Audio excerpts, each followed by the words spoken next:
How am I gonna say? I'm gonna go, hello. I'm just go, hey guys. Have you got any suggestion what I can do? Because I'm just like, now I'm getting hated for it. How? Just in school, just like, Really? people going up to me like, hey guys. Are they actually? Are they actually? Yeah, just find it funny how I introduce myself. That's all I'm gonna do. Hi. What can I say? Good evening. Just don't know what. Yeah, but you don't know when they're listening to it. Yeah, exactly. Hello. Oh, fuck. Whatever comes natural. Whatever comes. Ready? Yeah. Hello, people. Welcome to 1.5 Brains with me, Len, and my co-podcaster Ollie. Hey guys. Today we'll be talking about political systems.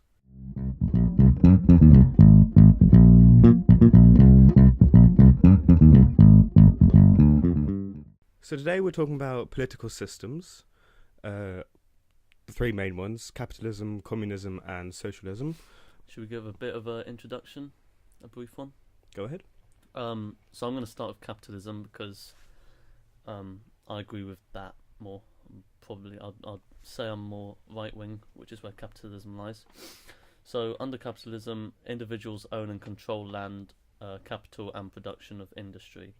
Individuals are free to purchase and own their own homes, cars, furniture and other goods, such as TVs, blah blah blah. So that's basically the main aim of capitalism, is to acquire as much possession as you can. So Yeah. make money, you work, and then you'll get rewarded for it. And with that money, you can buy whatever you want, which is very different to the other political systems, which we'll get onto. And it forces sort of a competitive lifestyle. Yes, Because with capitalism, you have to. It's very competitive. The capitalistic countries. America are. Well, they sort of have a mixed economic system, which with elements of both capitalism and socialism. I think America is probably the most capitalistic country in the world. They have a open economy, a market economy even, which basically means every industry competes against itself. So all the companies are competing. The main aim is profits. So companies are driven by the profits, and therefore want to try and maximize the amount people have to spend on them without like losing the competitive edge, if you know what I mean. Yeah, but although they're predominantly a capitalist system, they're also the many government-run programs, such as the Social Security, Medicare. But of course, yeah. So they have a mixture of capitalism. Yeah. and See, the socialism. thing with that is the medical system in America is very complicated. So, unlike England or many other countries in the world, many other developed countries in the world, America doesn't have a standard healthcare. So in England, it's the NHS. Everyone's got NHS. People pay taxes towards it. In America, there hasn't been one single standard of healthcare. So Obamacare got fairly close to it, which of course now with Trump in power is not going to reach its potential. Yeah. But the healthcare industry in America is obviously privatized. Everyone has to buy health insurance. People who can't afford it will have to pay thousands to the doctors to if they need anything.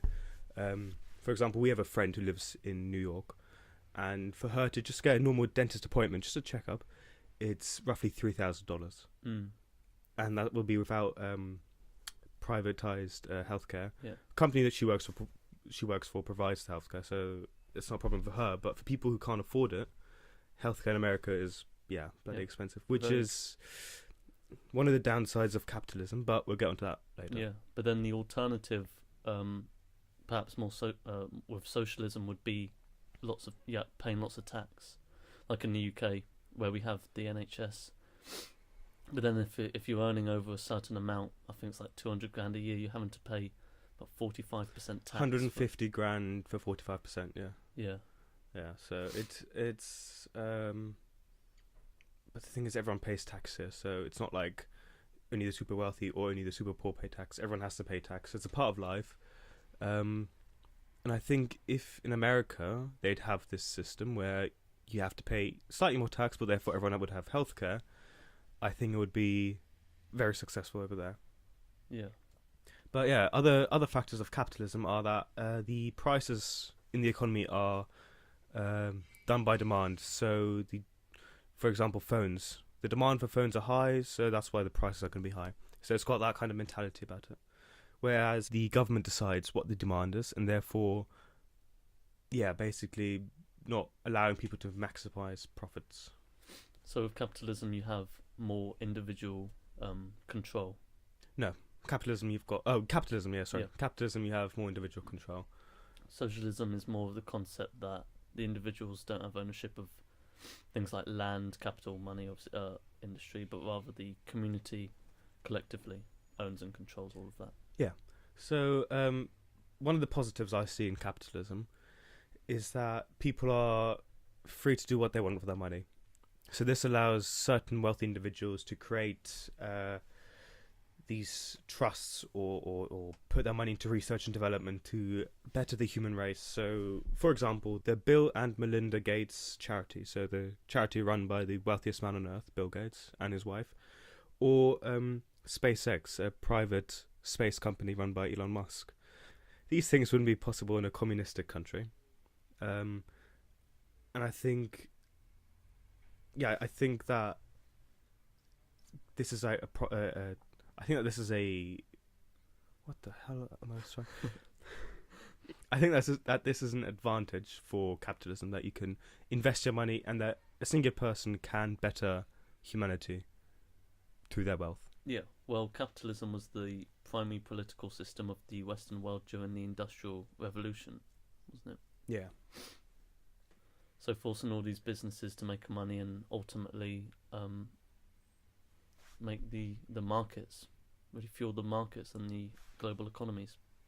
So. Right, so we're going to get onto communism now. Communism has very simple aims, and that is to eradicate the concept of social classes, wealth, and state.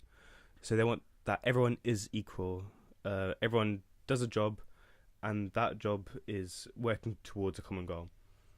So it's based on equality with humanity, which is why I'm opposed to it, because I believe that the foundation for humanity is competition. It's always been that way. But communism, similar concept to socialism. However, under communism, the control of these things is not by a local community, but by the state government. So under the system, the government has total control of everything produced and control what is made and who will receive the goods and services produced. Under this system, you're not allowed to own your home, car, anything. Yeah. So another word to communism. The aim is that people work all their life, and in return they take what they need. See, communism hasn't worked due to corruption from the people who are most powerful, for the people who are running the government. So that's why a lot of people nowadays are opposed to the communistic style of politics. All the failed history, it hasn't worked so far. The USSR, Cuba, I mean North Korea will eventually fall, but none of these communistic countries have survived. Another reason why people oppose it is the lack of personal accomplishment. You can't say like, oh, I've achieved something with my life because I own so and so much. I have this and this much. With communism, it's you work all your life and basically get nothing in return. And I think that's what you don't like about it, that you work but you don't have anything to show for it. Well, it produces a comfortable lifestyle, you'd say, right? Oh, for sure, yeah. But then, of course, you're paying insane amount of tax, and it's more equal. Rather than being able to be ambitious and live your life to the fullest and making lots of money. Yeah. So I do think communism does hinder the development of certain people's ideas. You had an example about how capitalism allowed two people to develop that idea. Yeah, Steve Jobs and Steve Wozniak. So my example is about Apple, and that's links brilliantly to capitalism. Because as I'm sure you know, Steve Jobs and Steve Wozniak built the first Apple computer out of their garage. They were just young men with an idea that people would like to own their own affordable computers, which then later on proved that they were right. However, they didn't have enough money to start a company, so they sought out money from a capitalist. This guy, I believe, was called Mike Markula. He was a venture capitalist, funding them 250 grand. And then ultimately Jobs and Wozniak were right. People wanted their own computers. Today, Apple employs over 48,000 employees worldwide and has an annual sales of over $65 billion. And as of 2011, largest publicly traded company in the world because of market capitalization. Yeah. See, so capitalism has got its good sides. Yeah, because it allowed these two men the freedom to buy parts for the first prototype computer, the freedom to seek out funds to set up a new company, and develop production and distribute to the customers. But then progressive liberals would argue that people like Jobs and Wozniak would steal from the poor to become rich. I think we can both agree that they didn't. Well, yeah, I don't see what they mean with what they stole. Yeah. So I don't know what they. So liberals and people who agree with socialist. Oh yeah, beliefs. no, I understood that. I mean, like, what did they steal? Oh, just money. They were saying, right? Oh right. Yeah, well, I see where they're coming from, but I disagree with that. Yeah, because their argument is that the gap between the rich and the poor just keeps getting wider, and the diversity shouldn't happen here. But no, they just borrowed money from capitalists who wanted a return on investment. That's all it was. They took a gamble. Obviously, they might have lost. They had a big chance of losing, but instead they won, and ended up creating lots of wealth for themselves, and of course making new jobs, their employees and their stockholders. So, after having heard all this, what are your opinions to it? Like, what way do you lean? Are you more capitalistic, communistic? Do you sympathize? Do you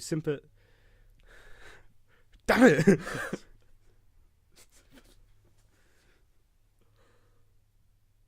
you want me to fill it in? Yeah. Do you? No, yeah. Do you agree with maybe the other political system? Which, what? No. Do you understand where the other political system is coming from, or yeah, which one do you prefer? I understand. I prefer capitalism, but I do understand socialism. For example, here in the UK, the NHS seems like a great idea. In reality, it's good, but of course the downsides, we've got loads of immigrants flooding in, and it's opened up all new issues that we're having to deal with. So do you agree with me? Are you also capitalist, or are you more socialism? Well, it's difficult because I understand both. I agree with both. I see where there is potential for both to flourish, to work. But honestly, I'd like a bit of a mixture. So basically what you said, actually no, not what you said.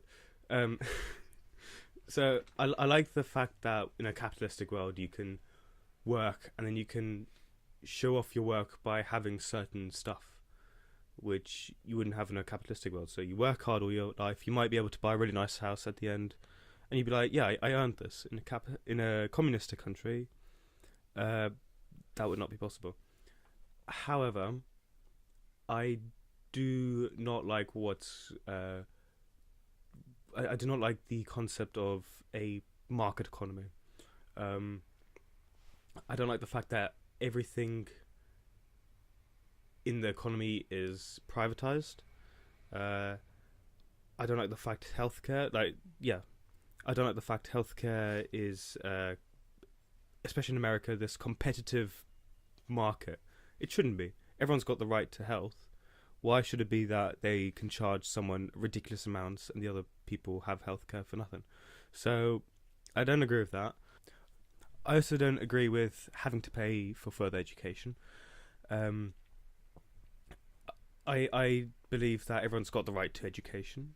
And I don't like the fact that in America and in England as well, people have to pay upwards of £8,000 a semester just to go to uni. I do think that those things should be paid by the government. I do think that you should probably pay higher tax in order to have that. I wouldn't mind paying higher tax if it meant I would get healthcare and kids would have a free education. So yeah, I guess I agree with both. I do like bits of both systems. You just got to mix and match, in my opinion. So that's quite a socialistic view.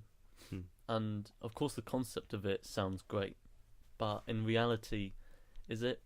Because like I said, with immigrants flooding in because they want to be part of the NHS, and then all the hospitals, they're always so busy, right? And it's because for free, I think some people take it for granted.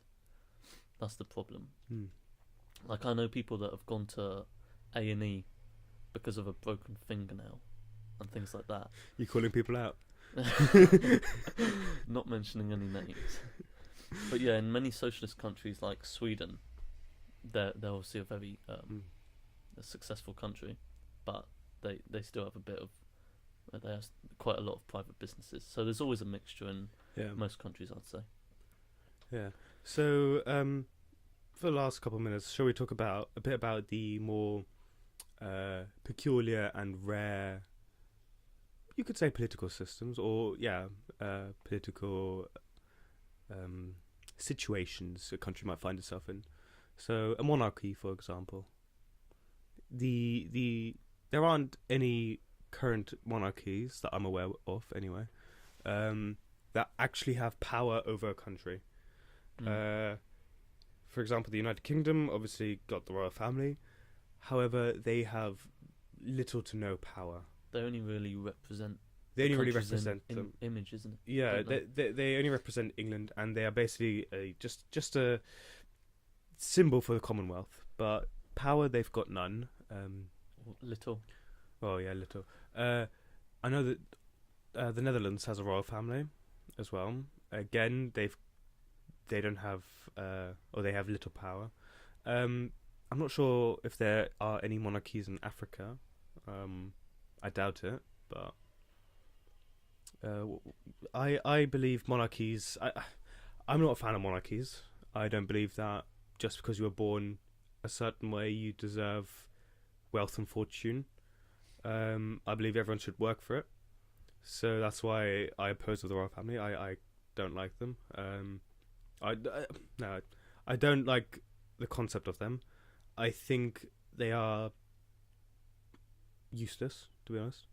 They've got no impact on the country. They have no actual input in anything that's going on. So I don't see why they're still really hanging about. But that's my opinion on the monarchies. Yeah, they leave a legacy. Yeah, but everything leaves a legacy. Presidents leave a legacy.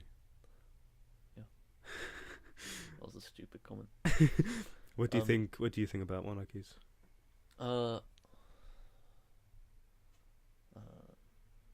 don't really know much about monarchies. I just know that the royal families are I don't know how much power they actually have. They obviously used to have a lot. Oh yeah, they used to have a lot of power, but since the.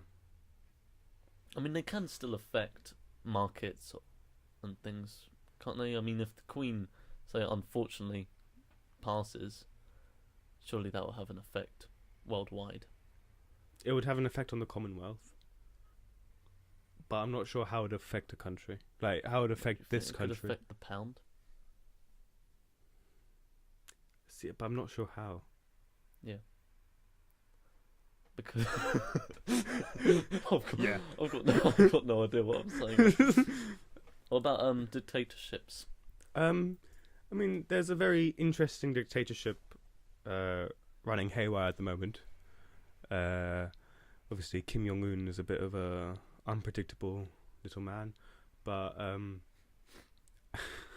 I'm not too sure. I'm not too sure what he's going to do. But yeah, dictatorships, they don't work. We've seen it. We've seen it with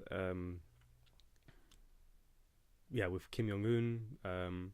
It's not a stable country. People in the country aren't living well. We've seen it with Some Middle Eastern countries. Saddam Hussein got But his then country they're into more war. theocratic. Yeah. Of course, you've got the big ones that force themselves into power. Well, actually, all dictators actually just force themselves into power. Fidel Castro, Adolf Hitler, two more dictators, notable dictators. I just don't think a dictatorship works because it's one person deciding the fate of a country. With a government, it's different perspectives that argue and that come to a mutual consensus. But with one person, they can do whatever they want. I don't think it's a healthy way for someone to run a country or for a country to be run.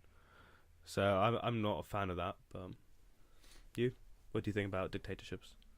I'm not too sure on dictatorships either. Like monarchies. I don't really stand anywhere with them. I haven't really got involved. It's got nothing to do with the UK or my lifestyle. Yeah. But then we have the democracies and republicans, which is often referred to with America. Democrats and Republicans. What did I say? Democracies. Oh, America is a democracy. yeah, Democrats Yeah. and Republicans. So, I mean, this wasn't the plan, but shall we quickly get into that? Republicans and Democrats / Labour and Conservatives. You can. Okay, so regarding America, Ollie, Democrats or Republicans, what side would you side on? Republican. Really? Okay. What about you? See, the choice is Democrats or Republicans. I'd go independent. Oh yeah. I before the elections, the 2016 elections, I would have said I'm a Democrat. I like their policies. I like what they're doing. But not just Hillary changed my mind, but also after the election, all these liberals, all these Democrats having hissy fits about Donald Trump being the president and wanting to change something. It was, at the end of the day, say what you like about the meddling allegations against Russia and everything. It was an election. The people decided Donald Trump won. And people have to accept that. And it really annoyed me that what I thought would be a good party to support became so, what's the word, butthurt that this Trump got into power. So I kind of tried to, well, not distance myself, but I kind of thought, well, I don't like what they're doing. I do think they are overacting majorly. Plus, Trump's not a great guy. I think we've seen that several times now. But I do think that the media does kind of unfairly portray him sometimes. They form a negative image about him. Yeah, I although it's very few, I do agree with some of his policies. I agree with most of them. I do like what he's doing with the financial sector. I do like that the stock exchange has gotten a lot more powerful. He's boosted the GDP. The economy's gone up. I don't like what he's done about healthcare. I don't like what he's done about border controls, about immigration. How about the whole transgender in the military? They're fighting for their life, and he avoided it, so he better shut the fuck up. He got out of it by, I don't even know why, but because he grew up in an era where you had to go to military to serve in the military for a couple of years. He avoided his it. Family are immigrants, aren't they? Yeah, his great grandfather was German. So he avoided military service, what right has he got to say who can and can't fight in the military if he's never fought in it? Mm. So I think that is ludicrous. Honestly, I think as long as you have the right mentality to fight, no matter if you're straight, gay, bi, transgender, as long as you're not distracted by anything, you should be able to fight. I've read somewhere multiple times that transgenders, before and after their surgery transaction, you can say, from Transformation, not transformation transformation from each gender, before and after, the percentage of suicide rate, or being suicide vulnerable, suicidal, was both in excess of 40%. Yeah. So, do you really want people like that who are mentally vulnerable in your military? Again, as I said, as long as you've got the right mentality to fight, I'd say you're serving your country. You're doing a hell of a lot more than Donald Trump's ever done. Mm. You've done a hell of a lot more than most of America's ever done. They're proud to serve for their country, and I do think that they should serve. I do think that not just transgender soldiers, but every soldier should get a mental evaluation every year or every 2 years, just to make sure they're in the right frame of mind, because war does mess you up. So I don't think that transgenders are just the exception for being suicidal because of the military. I think a lot of the soldiers and stuff, after what they've seen, the PTSD, I think a lot of them can't cope with it. But yeah, I think if you're willing to serve for your country, if you're willing to fight for the country you love, go ahead, do it. As long as it's not a distraction. Yeah. Like what a transgender could be.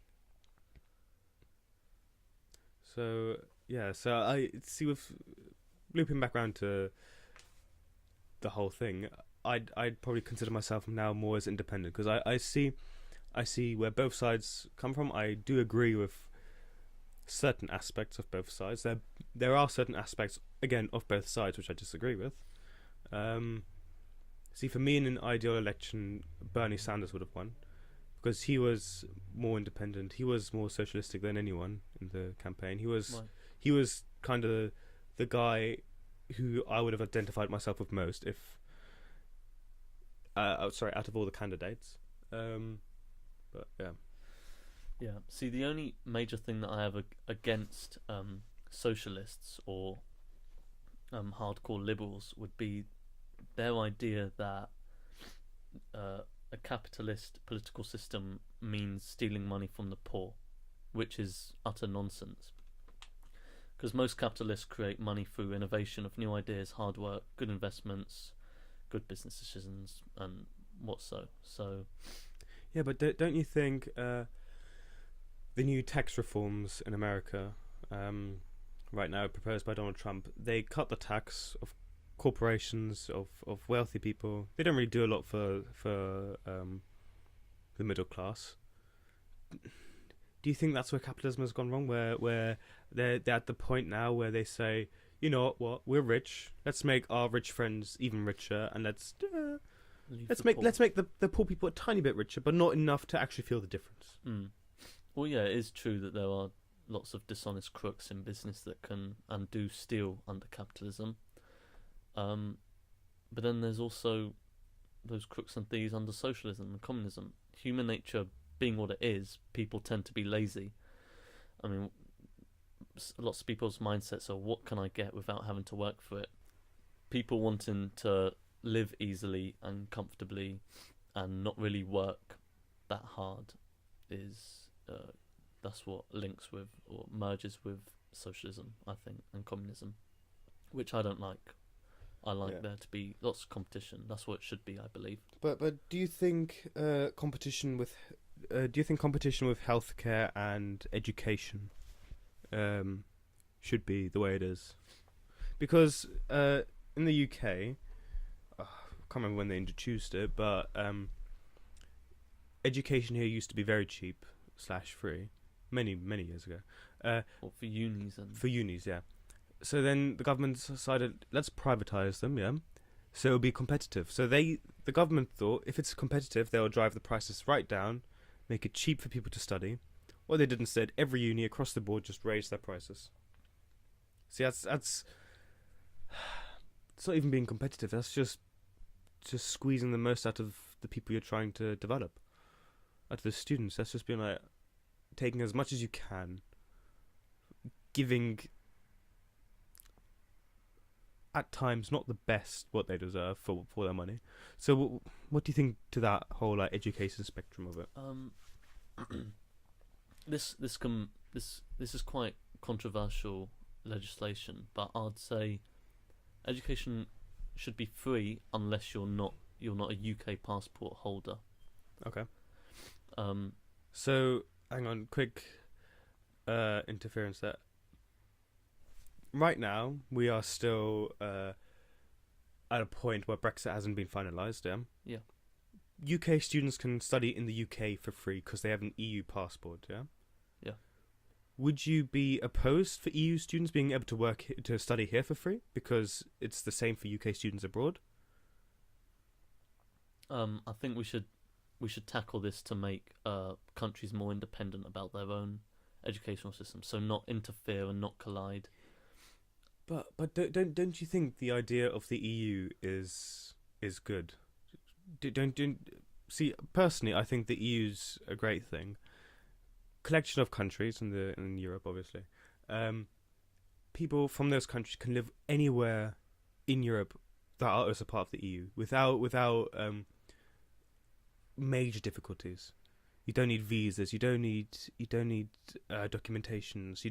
Even traveling from here to there. If you fly from Germany to Spain, you don't need a passport really. You just need like your little ID card, and that'll be fine. You don't need to go through border control or anything. So, It's just the problem with immigrants or foreigners taking, for example, our country for granted, which is an issue which needs to be tackled.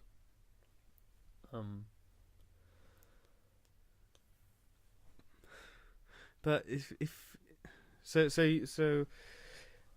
I was doing a bit of reading about the Brexits and the votes and everything, and I saw this one interview of this guy who was like, "Yeah, who voted for Brexit? We should get rid. We should leave the EU because of the bloody immigrants." Yeah. 2 sentences later, he said, "Oh yeah, when I retire, I'm gonna have a holiday home in Spain." Where the hell's the logic there? Because he'd be an immigrant in Spain.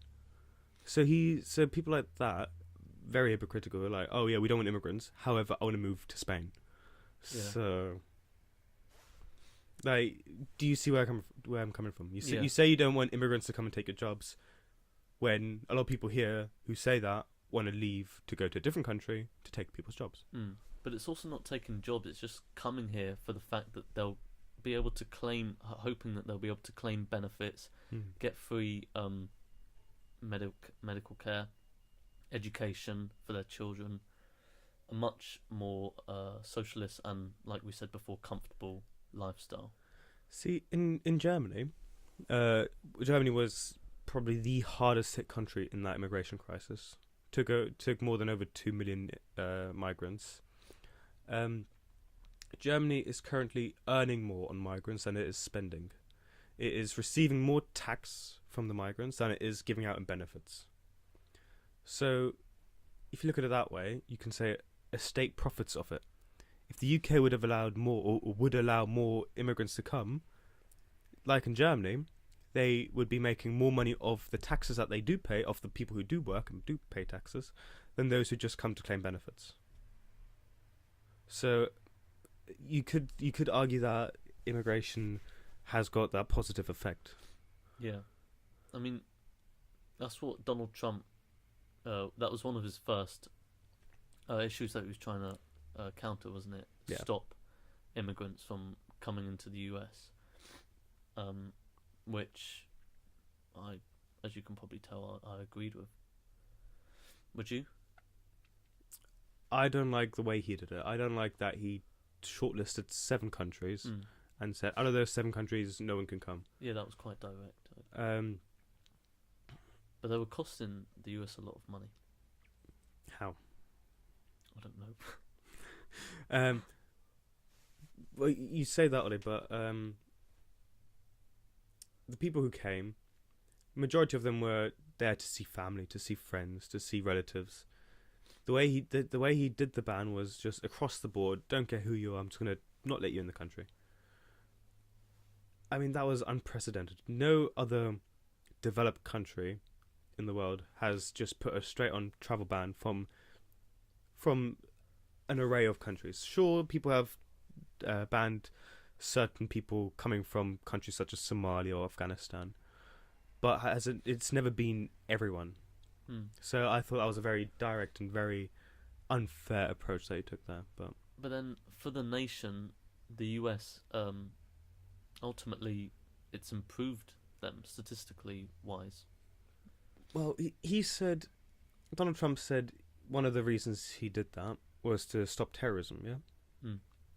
The highest percentage of terrorists in America are white, male Americans. So he says, I don't want these terrorists in my country. Like 100 million people in your country are then terrorists. Yeah. Technically, if he stereotypes it like that, then half of the country would be deemed, air quotes, as terrorists, because all these mass shootings that have happened recently were all done, well not all, where big majority were done by white male Americans, and all of them were done by Americans. So this is the point where I'm like,